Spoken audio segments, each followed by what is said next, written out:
15 years. That's how long Emily and I had built a life together. A solid, dependable life, or so I thought. Sitting at the kitchen table that evening, I could feel the weight of every one of those years pressing down on me as Emily spoke words that seemed to come from a stranger. She wanted freedom, as she called it. Not to leave me or end our marriage, no, but to explore herself by sleeping with other men. I remember staring at her, trying to reconcile the calm, matter-of-fact tone of her voice with the bombshell she'd just dropped. The room seemed to close in, the familiar comfort of our home suddenly alien. The woman across from me, the mother of our 2 children, looked like Emily, but the words coming out of her mouth belonged to someone else. Her reasoning was baffling. She claimed it was about trust, about strengthening our relationship. Trust, she said. As if asking your spouse for permission to sleep with strangers was the ultimate proof of faith in one another. I couldn't speak. My throat was dry, my thoughts a chaotic jumble. Outside, the world carried on as normal. Neighbors walking their dogs, the faint hum of traffic in the distance. Inside, my world was crumbling. Emily leaned forward, her hands clasped neatly, her tone almost soothing, as though she were trying to explain a logical decision. But her words didn't soothe.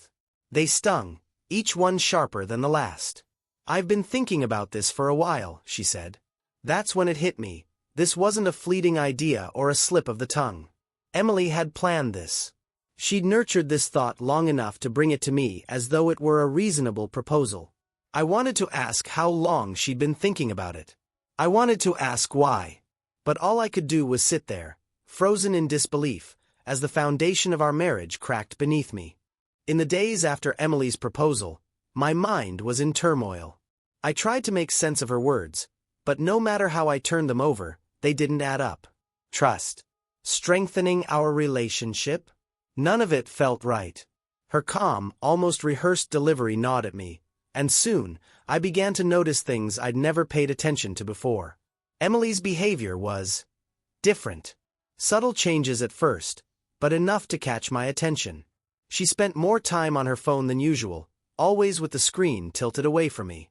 The late-night scrolling, the occasional stifled laugh. It was all so unlike her. Emily was never secretive. Yet now, her phone was practically glued to her hand. If I walked into the room, she'd lock the screen in one swift motion, her smile fading as though I'd interrupted something important. One evening, curiosity got the better of me. While cleaning up after dinner, I overheard her on a phone call with Jessica, her closest friend and, as it turned out, the catalyst for this entire mess. Their voices were hushed, but the words were clear enough. "It's not about him," Emily was saying. "It's about me. I need to feel alive again." I froze, the plate in my hand slipping slightly under the soapy water. Alive again? What did that even mean? Had our life together, the life we'd built for over a decade, become so stifling for her? The next morning, I tried to bring it up, keeping my tone as casual as possible. "You seemed deep in conversation with Jessica last night," I said, pouring myself a cup of coffee. Emily barely glanced at me. "Just catching up," she replied, her tone clipped. "Nothing important." Her dismissiveness stung. Nothing important. It sure hadn't sounded that way. I let it drop, not wanting to start another tense discussion, but the seed of doubt had already taken root. Over the next few days, the signs became harder to ignore. Emily, who usually enjoyed spending evenings with the family, began finding excuses to stay out longer or retreat to our bedroom early. She'd mention errands that needed running late at night or suddenly remember calls she needed to return. If I asked her about it, her responses were vague, peppered with just enough detail to deflect suspicion but never enough to satisfy my questions. My breaking point came when I noticed her wearing a new bracelet, one I hadn't seen before. When I asked about it, she brushed it off. "Oh, this," she said with a casual laugh. "Jessica gave it to me. Isn't it pretty?" Something about her tone felt off. Forced, almost. And why would Jessica, who'd never been the gift-giving type, suddenly buy her jewelry? The little inconsistencies were piling up, and I couldn't shake the feeling that Emily's proposal wasn't just an idea she'd been mulling over. It was something she was already acting on. That realization hit me like a punch to the gut. Had she already crossed the line? Was I the fool for sitting here, trying to piece it all together, while she? No, I couldn't let myself go there. Not yet. But the questions wouldn't stop. They swirled in my mind, each one sharper and more painful than the last. I knew one thing for certain. This wasn't just about Emily's so-called freedom. Something deeper, something more troubling, was happening. And I was going to find out what. The tension between Emily and me grew thicker with each passing day. Every glance, every word, every moment together felt heavy with unspoken accusations. I knew I couldn't live in this state of uncertainty forever, so I decided to confront her. Carefully, strategically. I needed the truth, and I wasn't sure I'd get it if I came on too strong. One evening, after the kids were in bed, I found her sitting in the living room, scrolling through her phone. The soft glow of the screen illuminated her face, and for a moment, I hesitated. This was Emily, the woman I loved. Was I really ready to tear open whatever secrets she was hiding? "Can we talk?" I asked, keeping my voice steady. She glanced up, her expression unreadable. "Sure," she said, setting her phone down on the coffee table. "What's on your mind?" I sat down across from her, leaning forward with my elbows on my knees. "I've been thinking a lot about what you said the other night. About wanting to explore." Her eyes narrowed slightly, but she didn't interrupt. "I'm trying to understand where this is coming from," I continued. "But lately, I've noticed things that don't add up. You've been different, Emily. Distant. And I can't help but feel like there's more to this than you're telling me." She shifted in her seat, her posture stiffening. "What are you trying to say, James?" I took a deep breath, choosing my words carefully. "I'm saying that I feel like you're hiding something from me. And I need to know the truth. Is there someone else?" For a moment, she looked genuinely startled. Then her expression hardened, and she let out a bitter laugh. "You're unbelievable," she said, crossing her arms. "Is that what this is about? You think I'm cheating on you?" "I don't want to think that," I replied, my voice rising slightly. "But what else am I supposed to think when you're acting like this? The late-night phone calls, the bracelet, the proposal to sleep with other men. It doesn't add up, Emily. It just doesn't." She stood abruptly, her movements sharp. "I can't believe this," she said, her voice shaking. "You're twisting everything. I've been honest with you, James. I told you how I felt because I thought we could work through this together. But instead, you're accusing me of what?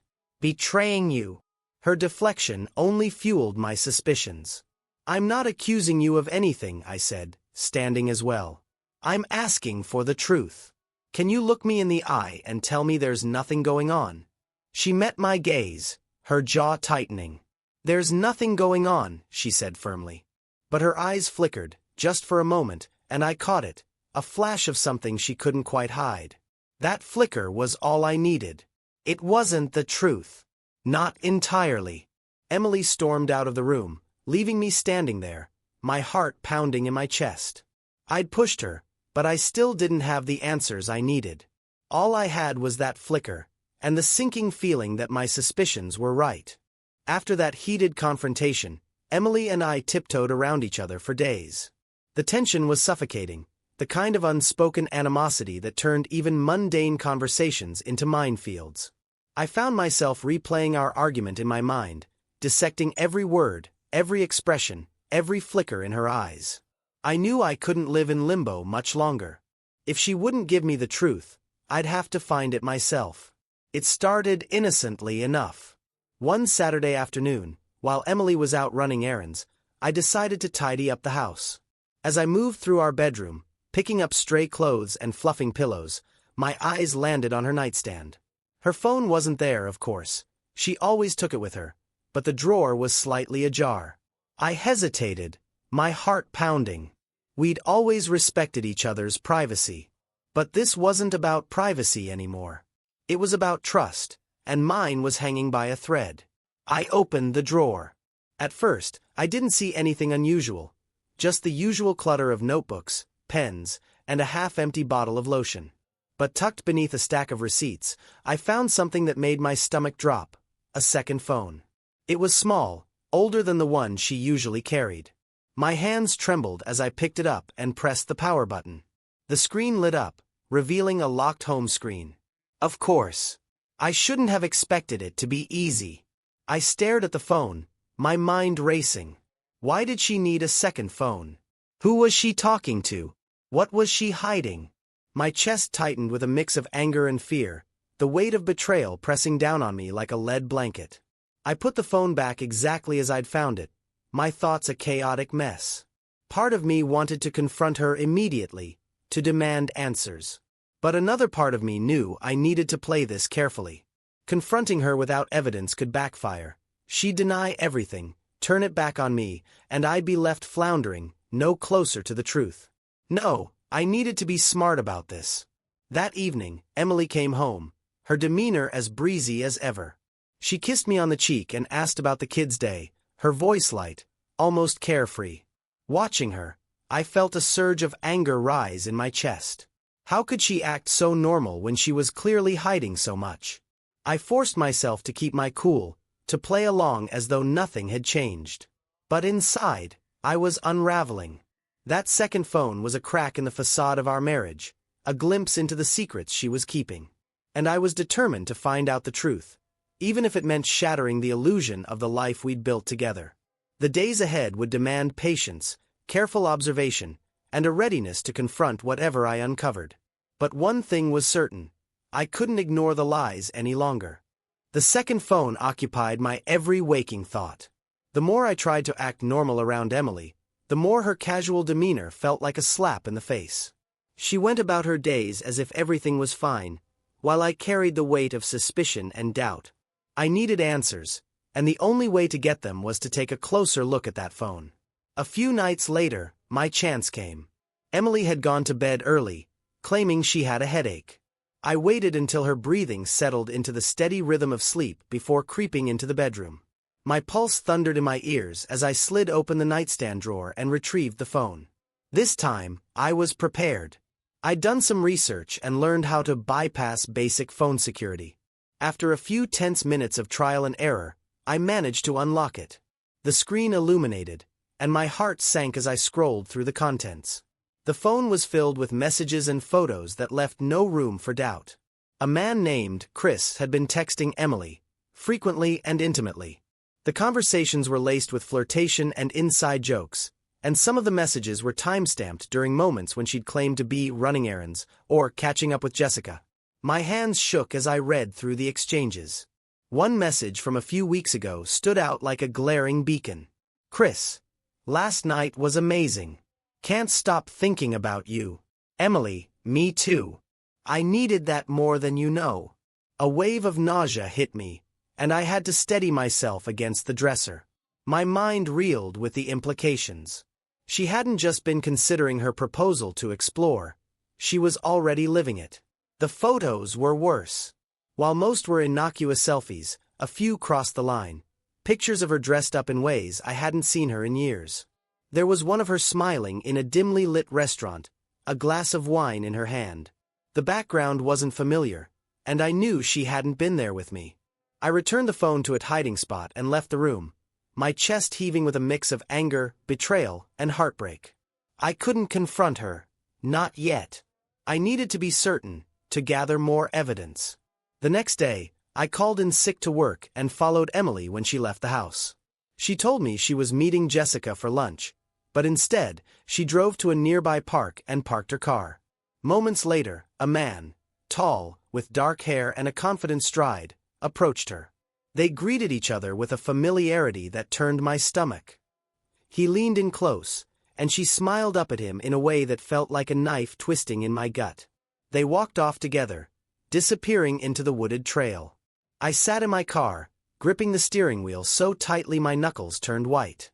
The truth was undeniable now. Emily wasn't just exploring an idea. She was having an affair, and she'd been lying to my face for weeks, if not longer. As much as I wanted to storm after them and demand answers, I forced myself to stay put. This wasn't just about catching her in the act. I needed to confront her with irrefutable proof, to make her face the reality of her betrayal. But the sight of her with him, so carefree, so at ease, was seared into my memory. It was a side of her I hadn't seen in years, and the realization stung almost as much as the betrayal itself. That evening, when she came home, I watched her closely. She was cheerful, humming to herself as she prepared dinner, as if nothing was amiss. The disconnect between her behavior and the truth I'd uncovered was maddening. As I sat at the table pretending to eat, one thought consumed me: this couldn't go on. I needed to confront her. But I wasn't sure how, or if, our marriage could survive the fallout. For days, I carried the weight of my discovery, the betrayal gnawing at me from the inside out. Every glance at Emily felt like a test of my resolve, every casual conversation a facade that barely concealed the storm brewing beneath. She acted so normal, too normal, as if her life wasn't a web of lies. I knew I couldn't hold it in much longer. The truth burned inside me, demanding to be acknowledged. So, one evening after the kids had gone to bed, I decided it was time. Emily was in the kitchen, humming softly as she washed dishes. The sight of her, so domestic and untroubled, ignited a fresh wave of anger in me. How could she act so at ease while our marriage, our life together, was crumbling beneath the surface? "We need to talk," I said, my voice steady but firm. She glanced at me, her hands still submerged in soapy water. "What's wrong?" The casual tone, the feigned innocence, it was too much. I crossed my arms, leaning against the counter as I stared her down. "I know about the other phone, Emily." The color drained from her face. For a moment, she froze, her hands gripping the edge of the sink. Then, as if on cue, she forced a laugh and turned back to the dishes. "I don't know what you're talking about." "Don't lie to me," I snapped, the anger bubbling to the surface. "I found it. I read the messages. I know about Chris." Her hand faltered, sending a glass clattering into the sink. She turned to face me, her expression a mix of shock and defiance. "You went through my things? You're seriously going to make this about me?" I shot back. "You've been lying to me for weeks, months, maybe, and you're upset that I found out? Do you even hear yourself?" She opened her mouth to respond but hesitated, as if weighing her options. Finally, she crossed her arms and fixed me with a cold stare. "Fine. Yes, I've been talking to someone. But it's not what you think." I laughed bitterly. "Not what I think. He's telling you how amazing last night was, and you're telling him you needed it. What exactly am I supposed to think, Emily?" Her composure cracked, and she took a step back, her arms falling to her sides. "It wasn't supposed to be like this," she said, her voice trembling. "I didn't mean for it to get this far." "Get this far?" I repeated, incredulous. "So you admit it? You've been seeing him?" Her silence was all the confirmation I needed. The room felt too small, the air too thick. I took a step back, running a hand through my hair as I tried to process the enormity of what she'd just admitted. "I don't understand," I said finally, my voice low. "Why? Was I not enough? Was our life together not enough?" "It's not about you," she said quickly, her tone defensive. "It's about me. I felt trapped, stuck in this routine, this box. And Chris, he made me feel alive again. He made me feel like I mattered." Her words hit me like a punch to the gut. "You mattered to me," I said, my voice breaking. "You mattered to our kids, to this family. How can you say you felt trapped when you had everything right here?" Tears welled in her eyes, but she didn't look away. "I'm sorry, James. I never wanted to hurt you. I didn't know how to fix what I was feeling. So you decided to blow up our marriage instead?" I said, my anger flaring again. "You didn't think to talk to me, to try and work through it together? No, you went behind my back and dragged some stranger into our lives." "He's not a stranger," she said quietly. The words hung in the air like a bomb waiting to detonate. I stared at her, my mind racing. "What do you mean?" Emily hesitated, then looked away. "I've known him for a while. He's a coworker." Of course. The late nights at the office, the team-building outings, it all made sense now. My hands clenched into fists at my sides as a fresh wave of betrayal washed over me. "Unbelievable," I muttered. "You brought him into your life, into our life, and you expect me to just What? Accept it. Understand it. I don't expect anything, she said, her voice trembling. I needed something that I couldn't get from us anymore. And I'm sorry, James. I really am. But I can't change what's already happened. Her apology felt hollow, her words like salt in an open wound. I wanted to yell, to scream, to lash out. But instead, I turned and walked away. Where are you going? She called after me. To think, I said without turning back. Because if I stay here, I don't know what I'll say, or do. I left the house, the cool night air hitting me like a slap. I walked aimlessly, my mind a whirlwind of anger, pain, and confusion. How had we gotten here? How had the woman I'd loved for so long become someone I barely recognized? By the time I returned home, Emily was in bed, the house eerily quiet. But I knew this wasn't over. Not by a long shot. The days following our confrontation were a blur of tension and silence. Emily and I spoke only when necessary, our words clipped and devoid of warmth. The kids noticed the shift, their curious eyes darting between us at the dinner table. I hated that they were caught in the crossfire of something they couldn't understand, but I didn't know how to shield them from it.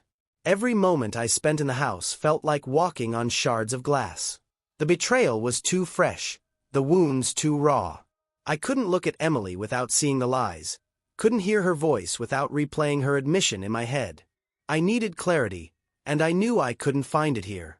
So, one Saturday morning, I packed an overnight bag and told Emily I needed some time away. She didn't argue, didn't ask where I was going. She simply nodded, her expression unreadable, as I walked out the door. I drove aimlessly for hours, the radio a low hum in the background as I wrestled with my thoughts. Part of me wanted to fight for our marriage, to believe that we could somehow rebuild what had been broken. But another part of me, the part that replayed her messages with Chris, her confession, whispered that it was too late. Eventually, I found myself at a small motel on the outskirts of town. The room was modest, its decor outdated, but it was quiet. It gave me space to think. I spent the evening flipping through old photo albums on my phone, the memories a painful juxtaposition to the reality I now faced. There we were, smiling at the beach with the kids. There was Emily, laughing as she opened a surprise birthday gift I'd spent weeks planning. The love in her eyes in those moments felt like a cruel mockery now. The next morning, I decided I couldn't keep running from the truth. If our marriage was going to survive, if I was going to survive this, I needed answers. Not just about what she'd done, but about why. I returned home that afternoon, my stomach churning with anxiety. Emily was in the living room, her eyes widening in surprise when she saw me. I didn't expect you back so soon, she said, setting down the book she'd been reading. We need to talk, I said, my voice firm. She nodded, gesturing for me to sit. But I didn't. I couldn't. I need to understand, I began, pacing the room. Why him? Why now? Was there something I did, or didn't do, that pushed you to this? Emily looked down at her hands, her fingers twisting nervously. It wasn't about you, James, she said softly. It was about me. About feeling invisible, like I'd lost who I was outside of being a wife and a mom. Invisible, I repeated, incredulous. I've spent 15 years loving you, supporting you, building a life with you. How can you say you felt invisible? Her eyes filled with tears, but she didn't look away. I know it sounds selfish, and maybe it is, but I felt like I was drowning in this routine, like I'd lost the spark that made me feel alive. And Chris, he noticed me. He made me feel seen in a way I hadn't felt in years. Her words cut deeper than I thought possible. So you betrayed me, I said, my voice cracking. You betrayed our family for a spark? Emily flinched, her tears spilling over. I never wanted to hurt you, she whispered. But you did, I said, the weight of her actions pressing down on me. You tore apart everything we built because you couldn't find a way to talk to me about how you were feeling. Instead, you turned to him. She didn't respond, her silence speaking volumes. I need time to figure out what's next, I said finally, my voice heavy with resignation. I don't know if I can forgive this, Emily. I don't even know if I want to. Her sobs filled the silence as I walked away, my heart breaking with every step. The days after our conversation passed in a haze of uncertainty. Emily and I coexisted in the same space, but the distance between us was palpable. We spoke only when necessary, carefully avoiding any topic that could reignite the flames of our recent arguments. The kids were my only anchor, their innocence reminding me of what was truly at stake. At night, I lay awake, staring at the ceiling, replaying her words over and over. Feeling invisible. It wasn't that I couldn't understand the sentiment. Life, routine, and the years of parenting had worn on both of us. But understanding didn't mean accepting, and it certainly didn't mean excusing what she had done. Emily had made her choice. Now, I had to make mine. On the fifth night, I reached out to Sarah, my sister. We'd always been close, and if anyone could help me untangle the mess in my head, it was her. I met her at a coffee shop downtown, the warm aroma of roasted beans a small comfort in the chaos of my life. She hugged me tightly when she saw me, her concern evident in her eyes. "You look like hell," she said, half joking. "I feel worse," I admitted, sitting across from her. Over the next hour, I poured out everything. The proposal, the second phone, her emotional affair with Chris. Sarah listened without interrupting, her face a mixture of shock and sadness. When I finally finished, she let out a long breath. "James, I can't tell you what to do. But I can tell you this. You don't have to make a decision right now. Take your time. Figure out what you want. Not what's expected of you, not what would be easiest, but what would bring you peace." Her words lingered in my mind long after we said goodbye. Peace felt like an impossible concept. The turning point came the following weekend. Emily suggested we talk, her voice hesitant but sincere. I agreed, though I wasn't sure what more there was to say. We sat in the living room, the weight of our unspoken words filling the air. "I've been doing a lot of thinking," Emily began, her hands clasped tightly in her lap. "And I know I can't undo what I've done. But I need you to know that I'm sorry. For everything. For not coming to you sooner. For letting things spiral the way they did. I made a terrible mistake, James. And I'll regret it for the rest of my life." Her apology was earnest, but it didn't erase the pain. "I appreciate you saying that," I said after a long pause. "But sorry doesn't fix this. It doesn't rebuild trust. And it doesn't erase what you did." "I know," she said, tears streaming down her face. "But I want to try. I want to fight for us, if you're willing." Her words hung in the air, a fragile offering of hope. But could I accept it? Could I even begin to imagine a future where this betrayal didn't define us? "I don't know if I can," I admitted, my voice cracking. "I don't know if I want to." Emily nodded, her face crumpling with grief. "Whatever you decide, I'll accept it. But please, James, just don't give up on us without trying." That night, I sat alone in the kitchen, a cup of coffee growing cold in front of me. My mind was a whirlwind of emotions: anger, sadness, doubt. But beneath it all was a faint glimmer of something else. Hope. Not hope that things would go back to the way they were. That was impossible. But hope that, somehow, we could find a new way forward. I didn't have an answer yet. But for the first time in weeks, I felt like I might be able to start looking for one.